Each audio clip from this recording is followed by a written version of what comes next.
عليكم ورحمة الله وبركاته.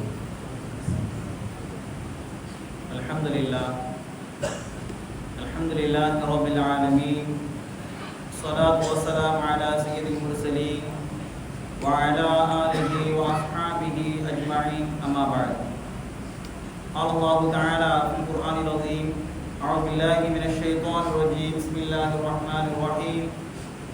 وَلَنَبْلُوَنَّكُمْ بِشَيْءٍ مِنَ الْخَوْفِ وَالْجُوعِ وَنَقْصٍ مِنَ الْأَمْوَالِ وَالْأَنفُسِ وَالثَّمَرَاتِ وَبَشِّرِ الصَّابِرِينَ الَّذِينَ إِذَا أَصَابَتْهُمْ مُصِيبَةٌ قَالُوا إِنَّا لِلَّهِ وَإِنَّا إِلَيْهِ راجعون. صدق الله العلي العظيم.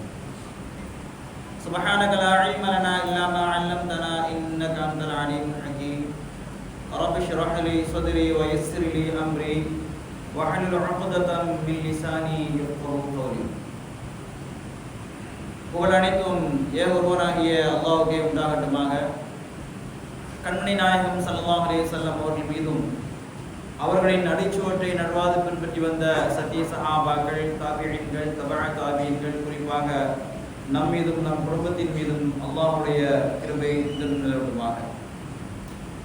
கண்ணியத்திற்கும் பெரும் மதிப்பிற்குரித்தான அல்லாஹ்வின் நல்லடியார்களே, நபிகள் நாயகம் ஸல்லல்லாஹு அலைஹி வஸல்லம் அவர்கள் பிறந்த மாதமான ரபீல் அவ்வல் மாதத்திலே நாம் 6வது நாளை நாம் அடைந்திருக்கின்றோம். அல்ஹம்துலில்லாஹ். இன்றைய நாளையிலே நபிகளாரின் சகிப்புத்தன்மை என்ற தலைப்பிலே நாம் பேச இருக்கின்றேன். கண்ணியமிக்கவர்களே, இந்த உலக வாழ்க்கை என்பது ஒரு சோதனை கூடம்.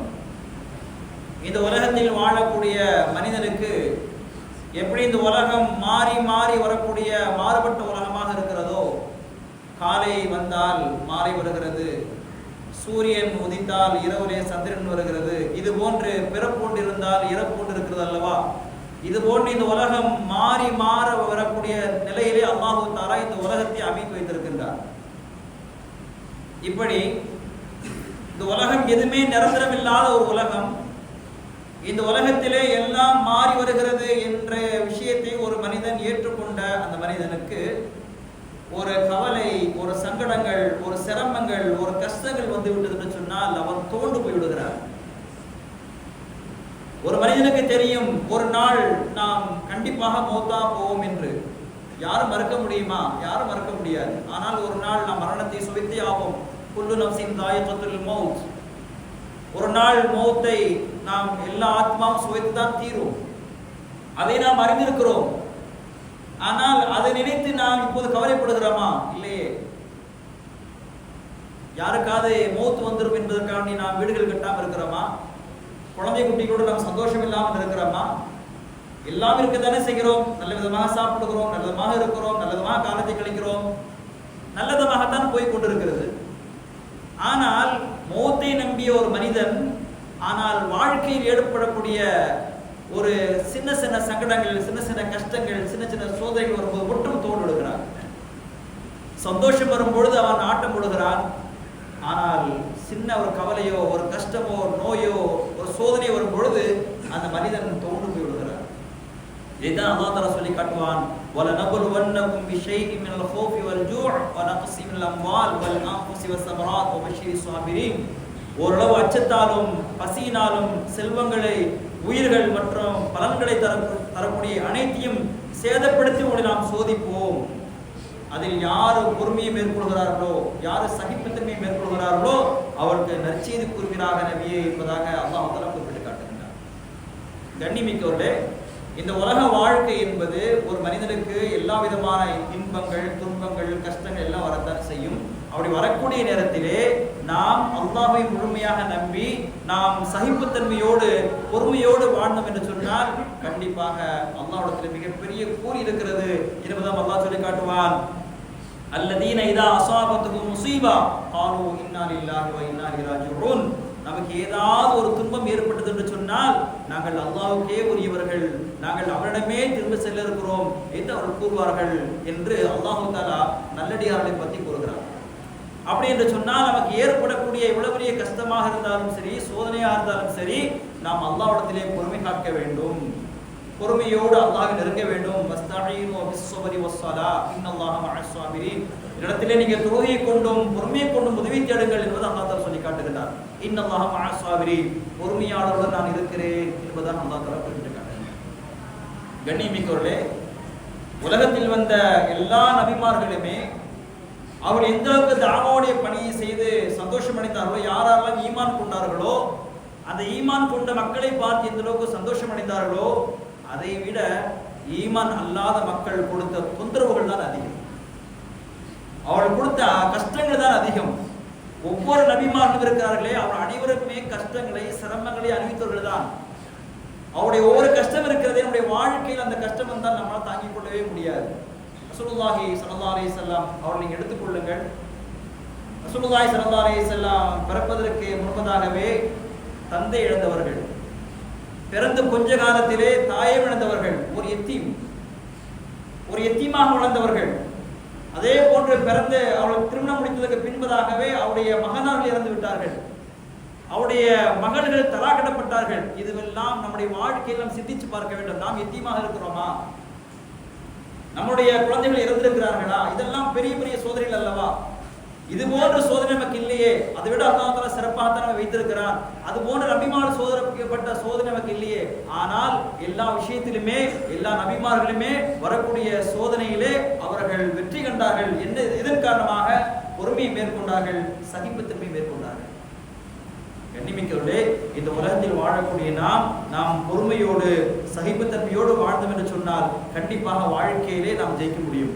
சொல்வார்கள், பொறுத்தவர் பூமி ஆவார்கள். அதே போல பொறுமை என்பது கடலிலும் பெரியது என்பதாக சொல்வார்கள். பொறுமை பூமியை காட்டிலும் பெரியது என்பதாக சொல்வார்கள். வலிமை உடையவரை விட பொறுமை உடையவரே மேலானவர் என்பதாக சொல்வார்கள். மனிதன் எதை இழந்தாலும் பெற்றுவிடலாம், ஆனால் பொறுமை இழந்தவன் வாழ்க்கை இழந்தவனாக ஆகிவிடுகிறான் என்பதாக பழமொழி இருக்கின்றது. இதற்கு ஏற்ப அதாவது பொறுமை இழந்து கோபப்படும் பொழுது வாழ்க்கையே ஒரு கேள்விக்குறியாக ஆகிவிடுகிறது. இருள்களிலிருந்து வெளிச்சம் எவ்வாறு வழிகாட்டுகிறதோ அதே போல்தான் இன்னல்களிலிருந்து காப்பாற்ற ஒரு வெளிச்சமாக பொறுமை இருக்கிறது என்பதாக ரசூலுல்லாஹி ஸல்லல்லாஹு அலைஹி வஸல்லம் அவர்கள் கூறியிருக்கிறார்கள். நம்முடைய வாழ்க்கையில் ஏற்படக்கூடிய எவ்வளவு பெரிய சோதனையாக இருந்தாலும் சரி, நாம் பொறுமையை கையாள வேண்டும். அது எதுவாக இருந்தாலும் சரி, நமக்கு ஏற்படக்கூடிய கோபமாக இருந்தாலும் சரி. ரசூலுல்லாஹி ஸல்லல்லாஹு அலைஹி வஸல்லம் சொன்னார்கள், அடித்து வீழ்த்துபவன் வீரர் அல்ல, கோபத்தின் பொழுது தன்னை கட்டுப்படுத்திக் கொள்ளக்கூடியவனே வீரனாவான் என்பதாக ரசூலுல்லாஹி ஸல்லல்லாஹு அலைஹி வஸல்லம் சொல்லக்கூடிய இந்த ஹதீஸ் முஸ்லிமிலே பதிவாகும். கண்ணிமிக்கவர்களே, அல்லாஹ் தஆலா குர்ஆனில் பார்க்கின்றோம், வல் காதிமீனல் கைத வல் ஆஃபீன அனின் நாஸ் வல்லாஹு யுஹிப்புல் முஹ்சினீன். யார் உலகத்தில் வாழும் பொழுது வல் காதிமீனல் கைத, அவருக்கு கோபம் வரக்கூடிய நேரத்திலே அந்த கோபத்தை யார் விட்டு விடுகிறார்களோ, வல் ஆஃபீன அனின் நாஸ், யார் மனிதர்களுக்கு உபகாரம் செய்கிறார்களோ, வல்லாஹு யுஹிப்புல் முஹ்சினீன், இவர்களை தான் அல்லாஹ் தஆலா பிரியப்படுகிறான், இவர்கள் தான் நன்மை செய்யக்கூடியவர்கள் என்பதாக அல்லாஹ் தஆலா சொல்லி காட்டுகிறார். அப்படி என்றால் நம்முடைய வாழ்க்கையில் நமக்கு ஏற்படக்கூடிய எவ்வளவு பெரிய கோபமாக இருந்தாலும் சரி, அந்த கோபத்தை நாம் வென்று விழுங்க வேண்டும். அதே நம்முடைய பொறுமை, நம்முடைய சகிப்புத்தன்மையோடு அதை நம்ம ஏற்றுக்கொள்ள வேண்டும். ஏன்னு சொன்னால் கோபம் எதனால் வருகிறது? மற்ற மக்களால் நமக்கு ஏற்படக்கூடிய தொல்லைகள், மற்ற மக்களால் ஏற்படக்கூடிய தொந்தரவுகள், இதையெல்லாம் நாம் சகித்துக் கொள்ள வேண்டும். எந்த அளவுக்கு என்று சொன்னால் இஸ்லாம் எந்த அளவுக்கு நமக்கு வரையறுத்து தந்திருக்கிறதோ அந்த அளவுக்கு ஒரு மனிதனை கொண்டு நமக்கு ஏற்படக்கூடிய கஷ்டங்கள், சிரமங்கள், சின்ன சின்ன சங்கடங்கள் இருக்கிறது, இதெல்லாம் நாம் சகிப்புத்தன்மையோடு ஏற்றுக்கொள்ள வேண்டும். என்று சொன்னால் அல்லாஹ் தஆலா ஏற்றுக்கொள்கிறார். நம் ஹதீஸிலே காணப்படுகிறது, ஒரு மனிதனுக்கு முள் தைத்து விட்டாலும் கூட அல்லாஹ் தஆலா அவருடைய பாவத்தை மன்னிக்கின்றார். ரசூலுல்லாஹி ஸல்லல்லாஹு அலைஹி வஸல்லம் சொல்லி காட்டினார்கள், நாளைக்கு மறுமையிலே நோன்பாளிகள் எல்லாம் சொர்க்கத்துக்கு போவதற்காக வேண்டி அவருடைய கேடுகளை கொடுப்பதற்காக வேண்டி நிற்பார்கள். அதே போன்று தொழுத மக்கள் அனைவருமே கேள்வி கணக்குக்காண்டி சொர்க்கத்துக்கு போறதுக்கு நிப்பாடப்படுவார்கள். தன்னுடைய வாழ்க்கையில் யாரெல்லாம் என்னென்ன அமல் செய்தார்களோ அவர்கள் எல்லாம் சொர்க்கத்துக்கு போறதுக்கு முன்பதாக அவருடைய கேள்வி கணக்கு கொடுப்பதற்காக நிற்பார்கள். ஆனால் சில மக்கள் இருப்பார்கள், எந்த கேள்வி கணக்கு இல்லாமல் சொர்க்கத்துக்கு போவார்கள். அப்ப எல்லாம் கேட்பாங்க, இவர்கள் யாரு? நாமெல்லாம் தொழுதுருக்க உலகத்தில் வாழும் பொழுது நம்ம என்னென்ன கடமைகள்லாம் செய்திருக்கிறோம், இருந்தாலும் அதற்கு உண்டான அந்த கணக்கு வழக்கை கொடுப்பதற்காண்டி நம்ம நிற்கிறோம். ஆனா இந்த மக்கள் எந்த கேள்வி கணக்கு இல்லாமே சொர்க்கத்துக்குள்ள போறாங்களே, இவரெல்லாம் யார் என்று சொல்லும் பொழுது சொல்வார்கள், இவர்தான் உலகத்தில் வாழும் பொழுது சோதனைகளால் சோதிக்கப்பட்டவர்கள். அல்லாஹ்வுடைய சோதனையினால் இவர்கள் சோதிக்கப்பட்டவர்கள். அந்த சோதனையின் பொழுது இவர்கள் பொறுமை காத்தார்கள். அதற்கு நற்கூலியாக இவர்களுக்கு எந்த கேள்விகளுக்கு இல்லாமல் சொர்க்கம் கொடுக்கப்படுகிறது என்பதாக சொல்லப்படுமா. அப்பொழுது அந்த மக்கள் சொல்வார்களாம், உலகத்தில் வாழும் பொழுது எங்களுக்கு கைகள் எல்லாம் வெட்டப்பட்டிருக்கலாமே, அப்படி சோதனை இருந்தாலும் கூட நாங்கள் பொறுத்திருப்போமே. ஏன்னு சொன்னால் இந்த இக்கட்டான சூழ்நிலையிலே எந்த கேள்விகளுக்கு இல்லாமல் அந்த மக்கள் சொர்க்கம் செல்கிறார்களே, அது போன்று எங்களால் செல்ல முடியவில்லை என்பதாக சொல்லக்கூடியவர்கள் நோன்புத்தர்கள் எல்லாம் இருப்பார்கள். அப்ப அல்லாஹ் தஆலா ஒரு மனிதனுக்கு ஏற்படக்கூடிய எவ்வளவு பெரிய கஷ்டமாக இருந்தாலும் சரி, எவ்வளவு பெரிய சோதனையாக இருந்தாலும் சரி, அந்த சோதனைக்கு பின்பதாக அல்லாஹ் தஆலா மிகப்பெரிய வெற்றி இந்த உலகத்தில் வைத்திருக்கிறான். நாளைக்கு மறுமையிலே உயர்ந்த அந்தஸ்தை எந்த கேள்விகளுக்கு இல்லாமல் சொர்க்கத்திற்கு போகக்கூடிய பாக்கியத்தை அல்லாஹ் தஆலா யாருக்கு தருகிறான்? இந்த உலகத்தில் வாழும் பொழுது ஏற்படக்கூடிய சோதனை கஷ்டங்கள் அனைத்திலையும் ஒரு மனிதன் பொறுமை காத்து சகிப்புத்தன்மையோடு வாழ்ந்தான் என்று சொன்னால் கண்டிப்பாக அவனுக்கு சொர்க்கம் கேள்விகளுக்கு இல்லாமல் செல்கிறான் என்பதை ரசூலுல்லாஹி ஸல்லல்லாஹு அலைஹி வஸல்லம் சொல்லி காட்டினார். கண்ணியமிக்கவர்களே, ரசூலுல்லாஹி ஸல்லல்லாஹு அலைஹி வஸல்லம் அவர்கள் வாழ்க்கையை நாம் பார்க்கும் பொழுது எவ்வளவு பெரிய சோதனைகள் எல்லாம் தாங்கி இருக்கிறார்கள். ரசூலுல்லாஹி ஸல்லல்லாஹு அலைஹி வஸல்லம் ஹிஜ்ரி 6வது ஆண்டிலே மேற்கொண்ட இஸ்லாத்துடைய வளர்ச்சிக்கு வித்திட்ட ஹுதைபியா உடன்படிக்கை, ஹுதைபியா உடன்படிக்கையிலே காஃபிர்கள் எல்லாம் ரசூலுல்லாஹி ஸல்லல்லாஹு அலைஹி வஸல்லம் அவர்களுக்கு பாதகமாகத்தான் செய்தார்கள். ஹுதைபியா உடன்படிக்கை அந்த எப்படி என்று சொன்னார், ஹிஜ்ரி 6வது ஆண்டு ரசூலுல்லாஹி ஸல்லல்லாஹு அலைஹி வஸல்லம் சில சஹாபாக்களோடு மக்காவுக்கு உம்ரா செய்வதற்காக வருகிறார்கள்.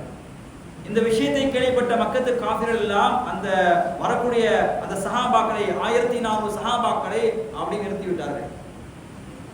ரசூலுல்லாஹி ஸல்லல்லாஹு அலைஹி வஸல்லம் ஹுதைபியா என்று சொல்லக்கூடிய அந்த இடத்திலே ஒரு உடன்படிக்கை செய்யப்படுகிறது. அந்த உடன்படிக்கையிலே ரசூலுல்லாஹி ஸல்லல்லாஹு அலைஹி வஸல்லம் அவர்களுக்கு செய்த உடன்படிக்கை எல்லாமே பாதகமாக இருக்கிறது.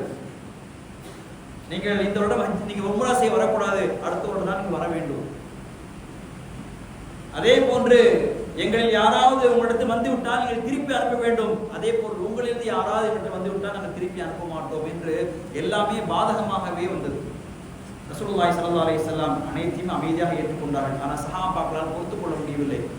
அப்போது ஹஸரத் உமர் ரலியல்லாஹு தஆலா கோபப்பட்டார்கள். யா ரசூலுல்லாஹ், நீங்கள் உண்மையான நபி தானே, நீங்கள் அல்லாஹ்வுடைய ரசூல் தானே, ஏன் இவளுக்கு நாம் கட்டுப்பட வேண்டும், இவளுக்கு நாம் ஏன் கட்டுப்பட வேண்டும், நாம் செல்ல வேண்டியதுதானே என்று சொல்லும் பொழுது ஹஸரத் ரசூலுல்லாஹி ஸல்லல்லாஹு அலைஹி வஸல்லம் சொன்னார்கள், அல்லாஹ்வுடைய உத்தரவு, நீங்கள் பொறுமையாக இருங்கள், அமைதியாக இருங்கள், அல்லாஹ்வுடைய உத்தரவு என்பதாக. அந்த நேரத்திலே ஹஸரத் உமர் ரலியல்லாஹு தஆலா அந்த கேள்வி ரசூலுல்லாஹி ஸல்லல்லாஹு அலைஹி வஸல்லம் அவர்களுக்கு மிகவும் மனதை கவலை ஏற்படுத்தியது. அவர் உமர் ரலியல்லாஹு தஆலா கேட்டது எதனால் என்று சொன்னால், நாம் இஸ்லாத்தில் உண்மையாக இருக்கிறோம், நம்மை தடுக்கிறார்களே, நாம் அவருடைய ஜிஹாத் செய்ய வேண்டியதானே என்பதாக அந்த வேகத்திலே கேட்கின்றார்கள். இருந்த பொழுதும் ரசூலுல்லாஹி ஸல்லல்லாஹு அலைஹி வஸல்லம் அந்த கேட்ட கேள்விக்கு சகிப்புத்தன்மையோடு பதில் சொல்கிறார்கள். கவலைப்படாதீர்கள், கண்டிப்பாக அல்லாஹ் வெற்றியை தருவான் என்றார். அதே போன்று அல்லாஹ் தஆலா ஹிஜ்ரி 8 மிகப்பெரிய வெற்றியை அல்லாஹ் தஆலா கொடுத்தார். இது போன்ற பல சந்தர்ப்பங்களிலே ரசூலுல்லாஹி ஸல்லல்லாஹு அலைஹி வஸல்லம் அவர்களுக்கு ஏற்படக்கூடிய சில கஷ்டங்களையும் ரசூலுல்லாஹி ஸல்லல்லாஹு அலைஹி வஸல்லம் அவர்கள் சகிப்புத்தன்மையோடு ஏற்றுக்கொண்டார்கள் என்பதை பார்க்க முடிகிறது. அது மட்டுமல்ல, ரசூலுல்லாஹி ஸல்லல்லாஹு அலைஹி வஸல்லமுடைய ஹதீஸிலே பார்க்கின்றோம், பசியோடு ரசூலுல்லாஹி ஸல்லல்லாஹு அலைஹி வஸல்லம் எத்தனையோ காலங்கள் வாழ்ந்திருக்கிறார்கள். அப்படி வாழக்கூடிய நேரத்தில் கூட, அப்படி ஏற்பட்ட அந்த சோதனையில் கூட ரசூலுல்லாஹி ஸல்லல்லாஹு அலைஹி வஸல்லம் சகிப்புத்தன்மையோடு வாழ்ந்திருக்கிறார்கள் என்பதை பார்க்க முடிகிறது. ஒருமுறை ஹஸரத் அபூ ஹுரைரா ரலியல்லாஹு தஆலா அவர்கள் ரசூலுல்லாஹி ஸல்லல்லாஹு அலைஹி வஸல்லம் அவர்களை பார்ப்பதற்காக வீட்டுக்கு வருகிறார்கள். அப்போது ரசூலுல்லாஹி ஸல்லல்லாஹு அலைஹி வஸல்லம் அவர்கள் வீட்டிலே உட்கார்ந்து தொழுது கொண்டிருக்கிறார்கள். உட்கார்ந்து தொழுது கொண்டிருக்கிற காட்சியை பார்த்த ஹஸரத் அபூ ஹுரைரா ரலியல்லாஹு தஆலா அவர்கள், யா ரசூலல்லாஹ், தொழுது முடிந்ததுக்கு பிறகு, யா ரசூலல்லாஹ், நீங்கள் உட்கார்ந்து தொழுவதை நான் பார்க்கிறேனே, உங்களுக்கு என்ன நேர்ந்தது என்பதாக கேட்கிறார். உங்களுக்கு என்ன ஆச்சு, ஏன் உட்கார்ந்து தொழுகிறீங்க? ரசூலுல்லாஹி ஸல்லல்லாஹு அலைஹி வஸல்லம் அவர்கள் சொன்னார்கள், அபூ ஹுரைராவே, நான் உட்கார்ந்து தொழுவதற்கு மிக முக்கிய காரணம் பசிதான். பசியின் காரணமாக நான் உட்கார்ந்திருக்கிறேன், உட்கார்ந்து தொழுகிறேன். பசியின் கொடுமையின் காரணமாக பசி தாங்க முடியவில்லை என்னால் என்று சொல்லக்கூடிய நேரத்திலே ஹஸரத் அபூ ஹுரைரா ரலியல்லாஹு தஆலா தேம்பி அழ ஆரம்பிக்கிறார். ரசூலுல்லாஹி ஸல்லல்லாஹு அலைஹி வஸல்லம் சொன்னார்கள், அபூ ஹுரைராவே, நான் இன்னும் சொல்லிவிட்டேன், ஏன் நீங்கள் இப்படி அழுகிறீர்கள்? நாளைக்கு மறுமை நாளில் கேள்வி கணக்கின் கஷ்டத்தை உணரும் பட்சத்தில் உலகில் பசியோடு இருக்கும் இந்த நிலை ஒரு பெரிய விஷயமே அல்ல என்பதாக ரசூலுல்லாஹி ஸல்லல்லாஹு அலைஹி வஸல்லம் சொன்னார்கள். நாளைக்கு மறுமையிலே கேள்வி கணக்கு இருக்கிறது, அதற்கு பதில் சொல்கிறோம் அல்லவா, அதை விட நான் பசியா இருப்பது எனக்கு போதுமானது என்றார் ரசூலுல்லாஹி ஸல்லல்லாஹு அலைஹி வஸல்லம் சொன்னார். என்று சொன்னால் பசியோட நேரத்தில் கூட ரசூலுல்லாஹி ஸல்லல்லாஹு அலைஹி வஸல்லம் பொறுமையாகவும் சகிப்புத்தன்மையோடு வாழ்ந்தார் என்று கூறுகிறது. அது மட்டுமல்ல, அகழ் யுத்தத்தின் பொழுது ரசூலுல்லாஹி ஸல்லல்லாஹு அலைஹி வஸல்லம் அவர்கள் ஒரு சஹாபி வருகிறார், யா ரசூலுல்லாஹ், எனக்கு பசியாக இருக்கிறது என்பதாக தன்னுடைய வயிற்றை திறந்து காட்டுகிறார்கள். பசியின் காரணமாக நான் ஒரு செங்கல் கல்லை நான் கெட்டியிருக்கிறேன் என்று சொல்லும் பொழுது ரசூலுல்லாஹி ஸல்லல்லாஹு அலைஹி வஸல்லம் அவருடைய ஆடை விலக்கி காட்டுகிறார்கள். அப்படி காட்டும் பொழுது 2 செங்கல்களை கட்டி வைத்திருக்கிறார்கள். அப்படி என்று சொன்னால் பசியுடைய காலகட்டத்தில் கூட ரசூலுல்லாஹி ஸல்லல்லாஹு அலைஹி வஸல்லம் அந்த பொறுமையும் சகிப்புத்தன்மையும் அல்லாஹ்வுடைய உதவியை எதிர்பார்த்து அமர்ந்திருந்தார். ஹதீஸிலே காணப்படுகிறது, ஒரு நாள் ரசூலுல்லாஹி ஸல்லல்லாஹு அலைஹி வஸல்லம் அவர்கள் ஹஜ்ரத் ஃபாத்திமா ரலியல்லாஹு தஆலா அன்ஹா அவர்களை சந்திப்பதற்காக வருகிறார்கள். அப்படி வரக்கூடிய நேரத்தில் தன்னுடைய பேர குழந்தைகளை தேடி பார்க்கிறார்கள். ஹசன் ஹுசைன் ரலியல்லாஹு தஆலா அன்ஹுமா அவர்கள் இருவரை காணவில்லை. அப்பொழுது ரசூலுல்லாஹி ஸல்லல்லாஹு அலைஹி வஸல்லம் ஃபாத்திமாட்ட கேட்கிறாங்க, ஃபாத்திமாவே, எங்க ஹசன் ஹுசைனை பார்க்க முடியலையே, எங்க? அப்ப சொன்னாங்க, உங்களுடைய மருமகனார் அழைத்து கொண்டு வெளியில போயிருக்கிறார், அங்க விளையாட்டு கொண்டிருக்கிறார். ரசூலுல்லாஹி ஸல்லல்லாஹு அலைஹி வஸல்லம் பார்க்கறாங்க தூரமா. அங்க பார்க்கும்பொழுது ஹசன் ஹுசைன் ரலியல்லாஹு தஆலா அன்ஹுமா அவர்கள் 2 பேரும் அலி ரலியல்லாஹு தஆலா விளையாட்டு காட்டிட்டு இருக்காங்க மணல்ல. ரசூலுல்லாஹி ஸல்லல்லாஹு அலைஹி வஸல்லம் போறாங்க. போகும்போது 2 அந்த பேர குழந்தை ஓடி வந்து ரசூல் ஸல்லல்லாஹு அலைஹி வஸல்லம் அணைச்சிக்கிறாங்க. அப்ப கேட்டாங்க, என்ன அலி, மதியான நேரமா இருக்குது, வெயிலுடைய நேரமா இருக்குது, இந்த நேரத்துல வந்து நீங்க பிள்ளைகளை அழைச்சிட்டு வந்து விளையாண்டு கொண்டிருக்கிறீங்களே, என்ன காரணம்னு சொல்லும்போது, யார் சொல்றதா, நான் சாப்பிட்டு ஒரு நாள் ஆகிவிட்டது, எங்களிடத்திலே உணவு எதுவும் இல்லை, இந்த நேரத்திலே பிள்ளை வீட்டில் இருந்தால் அந்த பசியின் காரணமாக அழுவார்கள் என்பதற்காக வேண்டி நான் வெளியிலே விளையாட கொண்டு வந்திருக்கிறேன். இப்படி விளையாடி கொண்டிருந்தால் அந்த பசியை மறப்பார்கள் அல்லவா, அதன் காரணமாக நான் விளையாட அழைத்து வந்திருக்கிறேன் என்பதாக சொன்னார். அப்படி என்று சொன்னால் நபி ஸல்லல்லாஹு அலைஹி வஸல்லம் யார்? அவர்கள், அவருடைய பேர குழந்தைகள் யார், அவருடைய நிலைமைகள் என்ன? அந்த நேரத்தில் கூட ரசூலுல்லாஹி ஸல்லல்லாஹு அலைஹி வஸல்லம் பொறுமை கையாண்டார்கள். அதே போன்று அனைவருமே சகிப்புத்தன்மை கையாண்டார்கள். இதெல்லாம் நம்ம ஹதீஸிலே காணப்படுகிறது. இது மட்டுமல்ல, பார்க்கும் பொழுது ஒவ்வொரு நபிமார்களுமே வாழும் பொழுது அனைவருமே சகிப்புத்தன்மையோடு வாழ்ந்தார்கள் என்பதை பார்க்க முடிகிறது. ஹஜ்ரத் நூஹ் அலைஹிஸ்ஸலாம் அவர்களை பற்றி நாம் பார்க்கலாம். நூஹ் அலைஹிஸ்ஸலாம் அவர்கள் கிட்டத்தட்ட 99 வருடங்கள் இஸ்லாமிய அழைப்பு பணி செய்தார்கள் தன்னுடைய மக்களிடத்திலே. ஆனால் அவர்கள் அழைப்புக்கு யாருமே அந்த மக்கள் செவிசாய்க்கவில்லை. அது மட்டும் இல்லாமல் தன்னுடைய விரல்களை 2 காதுகளில் வைத்துக் கொண்டு சொல்வார்களாம். அது மட்டும் இல்ல, எப்பொழுது நூஹ் அலைஹிஸ்ஸலாம் பார்க்கும் பொழுதெல்லாம் நீங்கள் பைத்தியக்காரர்கள் தான் சொல்வார்கள். அவ்வளவு பாடுபட்ட நபி நூஹ் அலைஹிஸ்ஸலாம் அவர்கள் சகிப்புத்தன்மையோடு வாழ்ந்தார்கள். 950 வருட காலங்கள் அந்த மக்களுக்கு தாவாவை பணி செய்தார்கள் என்பதை நாம் ஹதீஸிலே காணப்படுகிறது. அது மட்டுமல்ல, ரசூலுல்லாஹி ஸல்லல்லாஹு அலைஹி வஸல்லம் நாம் அடிக்கடி கேள்விப்பட்ட விஷயம்தான், தாயிஃப் நகருக்கு செல்லக்கூடிய நேரத்திலே அந்த மக்கள் கொடுத்த கொடுமை இருக்கிறதே. ரசூலுல்லாஹி ஸல்லல்லாஹு அலைஹி வஸல்லம் ஒரு சமயம் ஹஸரத் ஆயிஷா ரலியல்லாஹு தஆலா அன்ஹா சொல்லும் பொழுது, எனக்கு ஏற்பட்ட வேதனையிலே மிக கடுமையானது என்று சொன்னால் தாயிஃபுடைய வேதனை என்று சொன்னார். அந்த மக்கள் அவ்வளவு கொடுமை செய்தார்கள். ரசூலுல்லாஹி ஸல்லல்லாஹு அலைஹி வஸல்லம் தாங்காமல் அந்த அடி தாங்காமல் ஓடி வரக்கூடிய நேரத்திலே மலக்குமார்கள் எல்லாம் வந்து கேட்கின்றார்கள், நீங்கள் சொல்லுங்கள், உங்களுக்கு நான் உதவி செய்கிறேன், சொல்லுங்கள், இந்த மக்களை அழித்து விடவா? ரசூலுல்லாஹி ஸல்லல்லாஹு அலைஹி வஸல்லம் சொன்னார்கள், அப்படி வந்து செய்ய வேண்டாம், இவர்கள் அல்ல, இவருடைய பின்னால் அவருடைய மக்கள் ஈமான் கொள்வார்கள் என்று அந்த மக்கள் செய்த அனைத்து கஷ்டங்களையும் துன்பங்களையும் சகிப்புத்தன்மையோடு ரசூலுல்லாஹி ஸல்லல்லாஹு அலைஹி வஸல்லம் ஏற்றுக்கொண்டார்கள் என்பதை பார்க்க முடிகிறது. அது மட்டுமில்ல, மதீனாவில் இருந்து ரசூலுல்லாஹி ஸல்லல்லாஹு அலைஹி வஸல்லம் அவர்கள் ஹிஜ்ரத் செல்லக்கூடிய அந்த நேரத்திலே காபாவுடைய சாவியை கேட்டார்கள். ரசூலுல்லாஹி ஸல்லல்லாஹு அலைஹி வஸல்லம் கடைசியாக மக்கா விட்டு போகக்கூடிய அந்த நேரத்திலே அங்கு தொழுதுட்டு போகலாம் என்பதற்காக வேண்டி ஹஜ்ரத் உஸ்மான் பின் தல்ஹாவிடத்திலே கேட்கின்றார்கள், அந்த கதவை திறந்து விடுங்கள் என்பதாக. அப்படி கேட்கக்கூடிய நேரத்தில் அவர் மறுத்து விடுகிறார். அப்போது ரசூலுல்லாஹி ஸல்லல்லாஹு அலைஹி வஸல்லம் சொன்னார்கள், உஸ்மான், ஒரு நாள் வரும், அப்போது நீர் இருக்கக்கூடிய இடத்திலே நான் இருப்பேன் என்பதாக ரசூலுல்லாஹி ஸல்லல்லாஹு அலைஹி வஸல்லம் சொல்லி சென்றார்கள். ஃபத்ஹ் மக்கா என்பதாக ரசூலுல்லாஹி வரக்கூடிய நேரத்திலே அதே போன்று சாவி ரசூலுல்லாஹி ஸல்லல்லாஹு அலைஹி வஸல்லம் கைக்கு வருகிறது. ரசூலுல்லாஹி ஸல்லல்லாஹு அலைஹி வஸல்லம் தொழுது விட்டு அந்த சாவியை அவரிடத்திலே உஸ்மானை அழைத்து அவர் கையிலே கொடுக்கின்றார். அந்த நேரத்தில் ரசூலுல்லாஹி ஸல்லல்லாஹு அலைஹி வஸல்லம் அந்த சொல்லக்கூடிய அந்த வார்த்தையிலே ரசூலுல்லாஹி ஸல்லல்லாஹு அலைஹி வஸல்லம் சகிப்புத்தன்மையோடு இருந்தார்கள், பொறுமையோடு இருந்தார்கள். ஆனால் பின்னால் ஒரு காலம் வந்தது, அந்த நபி ஸல்லல்லாஹு அலைஹி வஸல்லம் பழிக்கு பழி வாங்கவில்லை, அந்த சாவியை அவருக்கே கொடுத்தார்கள். கியாமத் வரைக்கும் உங்களுடைய குடும்பம் தான் இந்த சாவியை பாதுகாக்கும் என்ற விஷயத்தை சொன்னார்கள். கண்ணிமிக்கவர்களே, அது மட்டுமல்ல, ஹதீஸிலே காணப்படுகிறது, ரசூலுல்லாஹி ஸல்லல்லாஹு அலைஹி வஸல்லம் அவர்கள் ஹஸரத் அப்துல்லாஹ் இப்னு மஸ்ஊத் ரலியல்லாஹு தஆலா அறிவிக்கின்றார்கள், ஹுனைன் போருடைய சமயத்திலே ரசூலுல்லாஹி ஸல்லல்லாஹு அலைஹி வஸல்லம் அவர்களுக்கு சில மக்களுக்கு முன்னுரிமை வழங்கி அதிகமாக அந்த பொருட்களை கொடுத்தார்கள். போரில் கிடைக்கக்கூடிய பொருட்கள் இருக்குல்லவா, அந்த பொருளை கொடுத்தார்கள். அப்படி கொடுக்கக்கூடிய நேரத்திலே அக்ரபுனு ஹாபிஸ் ரலியல்லாஹு தஆலா அவர்களுக்கு 100 ஒட்டகத்தை ரசூலுல்லாஹி ஸல்லல்லாஹு அலைஹி வஸல்லம் கொடுத்தாங்க. அதே போன்று உயனா ரலியல்லாஹு தஆலா அவர்களுக்கும் இது போன்றே கொடுத்தார்கள். போரில் கிடைக்கக்கூடிய அந்த பொருள் எல்லாம் பங்கிடக்கூடிய நேரத்திலே அதில் ஒரு எழுத்து சொன்னாரு, அல்லாஹ் மீது சத்தியமிட்டு நான் சொல்கிறேன், நீங்கள் நீதியாக நடக்கவில்லை என்பதாக ரசூலுல்லாஹி ஸல்லல்லாஹு அலைஹி வஸல்லம், நீங்கள் நீதியாக நடக்கவில்லை என்பதாக ஒரு மனிதர் சொல்லக்கூடிய நேரத்திலே அந்த நேரத்தில் அப்துல்லாஹ் இப்னு மஸ்ஊத் ரலியல்லாஹு தஆலா அவர்கள் சொன்னார்கள் இந்த விஷயத்தை. ஏன்னு சொன்னா அவர் சொல்லுகிறார், ரசூலுல்லாஹி ஸல்லல்லாஹு அலைஹி வஸல்லம் நீதியாக நடக்கவில்லை, அவருக்கு 100 ஊட்டம் கொடுத்திருக்கிறார், உங்களுக்கு 100 ஊட்டம் கொடுத்திருக்கிறார் சொல்லக்கூடிய நேரத்திலே இந்த விஷயத்தை நான் கண்டிப்பா ரசூலுல்லாஹ்விற்கு சொல்லுவேன் என்பதாக சொல்லி ஹஜ்ரத் அப்துல்லாஹ் இப்னு மஸ்ஊத் ரலியல்லாஹு தஆலா நபியிடத்தில் சொல்லக்கூடிய நேரத்திலே நபி ஸல்லல்லாஹு அலைஹி வஸல்லம் மிகவும் வேதனை அடைகிறார்கள். அப்ப கூப்பிட்டு சொன்னார்கள், அல்லாஹ் மீது ஆணையாக நான்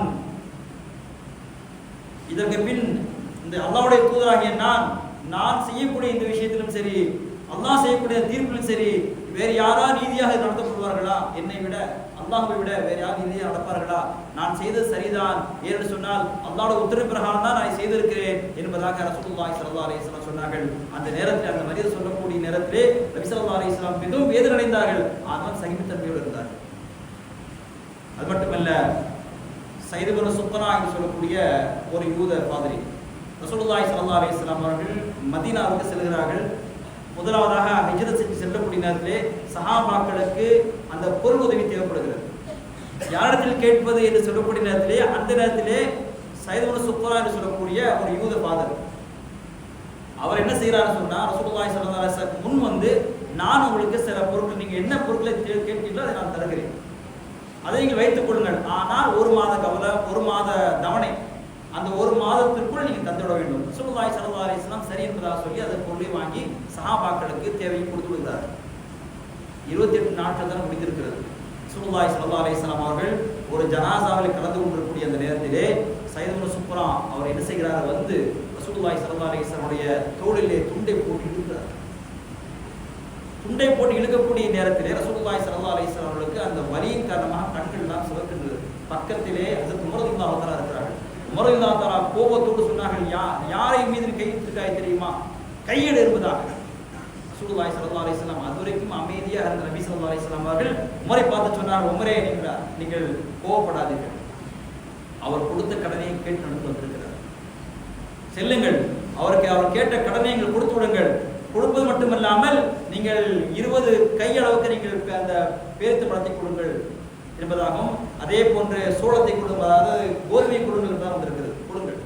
ரசூலுல்லாஹி ஸல்லல்லாஹு அலைஹி வஸல்லம் உமர் கேட்டார்கள், யார் ரசூலல்லாஹ், அவருக்கு கேட்ட அவர் எந்த தொகையை கொடுத்தாரோ அதை தான் கொடுக்க வேண்டும், எதற்காக வேண்டி அவருக்கு நம்ம அதிகமாக கொடுக்க வேண்டும் சொல்லும் பொழுது நீங்கள் அவருக்கு கோபப்பட்டீர்களா, அதற்கு பகரமாகத்தான் நான் சொன்னேன் ரசூலுல்லாஹி ஸல்லல்லாஹு அலைஹி வஸல்லம், நான் வாங்கிய கடன் அவருக்கு இவ்வளவுதான், ஆனால் நீங்கள் அவரது கோபப்பட்டதன் காரணமாக அதற்கு பகரமாக நீங்கள் 20 கையளவுக்கு நீங்கள் கோதுமை அளவு கொடுங்கள் என்பதாக ரசூலுல்லாஹி ஸல்லல்லாஹு அலைஹி வஸல்லம் சொன்னார்கள். அவரை அழைத்துக் கொண்டு போகும்பொழுது அவர் யார் என்பதே தெரியாது. உமர் ரலியல்லாஹு தஆலா அவரை அழைத்துக் கொண்டு போகும்பொழுது அந்த தானியங்களை கொடுக்கும்போது இதற்காக எனக்கு நீங்கள் அதிகமாக தருகிறீர்கள் சொல்லும் பொழுது ரசூலுல்லாஹி ஸல்லல்லாஹு அலைஹி வஸல்லம் சொன்னார்கள், உங்களை நான் திட்டியதன் காரணமாக, உங்கள் மீது கோபப்பட்டதன் காரணமாக ரசூலுல்லாஹி ஸல்லல்லாஹு அலைஹி வஸல்லம் 20 கை அளவுக்கு கோதுமை கொடுக்க சொன்னார்கள் என்று சொல்லும் பொழுது நான் யார் தெரிகிறதா என்று கேட்கிறேன். நீங்கள் யார்? நான் தான் சையத் இப்னு சுப்ரா என்று சொல்லும் பொழுது மதீனாவிலே மிக பிரபலியமானவர் அவர், யூதர்களிலே மிக பிரபலியமானவர் அவர், யூத அறிஞர் அவர். அவர் சொன்னார், ரசூலுல்லாஹி ஸல்லல்லாஹு அலைஹி வஸல்லம் அவர்களை நான் சோதிப்பதற்காக தான் வந்தேன். ஏன்னு சொன்னால் ரசூலுல்லாஹி ஸல்லல்லாஹு அலைஹி வஸல்லம் அவர்கள் மதீனாவுக்கு வந்திருக்கிறார்கள், அவர் வந்தால் கண்டிப்பாக அவரிடத்திலே சகிப்புத்தன்மை இருக்கும், பொறுமை இருக்கும் என்பதை நான் அறிந்திருக்கிறேன்.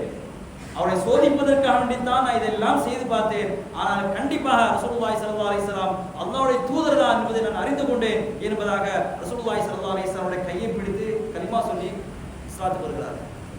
அப்படின்னு சொன்னால் ரசூலுல்லாஹி ஸல்லல்லாஹு அலைஹி வஸல்லம் சகிப்புத்தன்மை, பொறுமையின் காரணமாக ஒரு யூத அறிஞர் இஸ்லாத்துக்கு வருகிறார் என்பதை நாம் பார்க்க முடிகிறது. கண்ணிமிக்குள்ளே இது போன்றுதான் நம்முடைய வாழ்க்கை இருக்கின்றது. இந்த வாழ்க்கையில் நாம் எவ்வளவு கஷ்டங்கள் வந்தாலும் சரி, அது இறைவன் புறத்தில் வந்தாலும் சரி, மக்கள் புறத்தில் நாம் வாழக்கூடிய மக்களோடு சேர்ந்து வாழக்கூடிய நேரத்திலே அவர்கள் மூலியமாக நமக்கு ஏற்படக்கூடிய கஷ்டங்கள் சிரமங்கள் இருந்தாலும் சரி, அதை நாம் சகிப்புத்தன்மையோடு பொறுமையோடு கையாண்டும் என்று சொன்னால் இந்த உலகத்தில் மட்டுமல்ல நாளைக்கு மறுமையிலும் வெற்றி பெற்ற மக்களாக அல்லாஹ் நம்மை ஆக்குவான். அப்படிப்பட்ட தௌஃபீக்கை நம்ம நேரத்தில் தருவானாக. வாஹிரு தஅவானா அனில் ஹம்துலில்லாஹி ரப்பில் ஆலமீன். அஸ்ஸலாமு அலைக்கும் வரஹ்மத்துல்லாஹி வபரகாத்துஹு.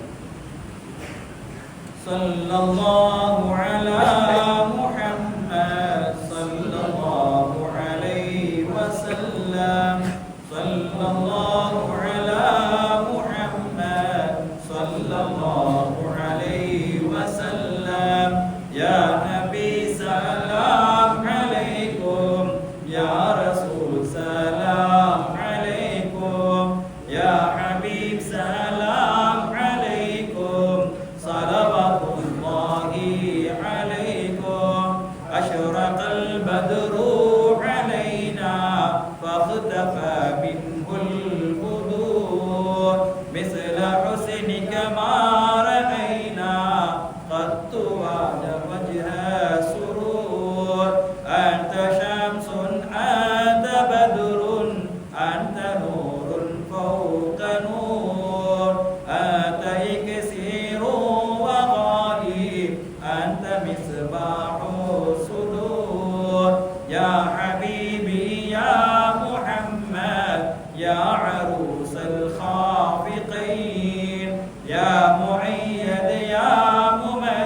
المبرر وردنا يوم النشور أنت غفار الخطايا والذنوب الموبقات أنت ستار المساوي ومقيل العثرات يا ولي الحسنات يا رفيع الدرجات كافر عني ذنوبي واعف لي عن سيئات عالم سر وأخفى مستجيب الدعوات رب ارحمنا جميعا بجميع الصالحات لا إله إلا الله لا إله إلا الله لا إله إلا الله محمد رسول الله صلى الله على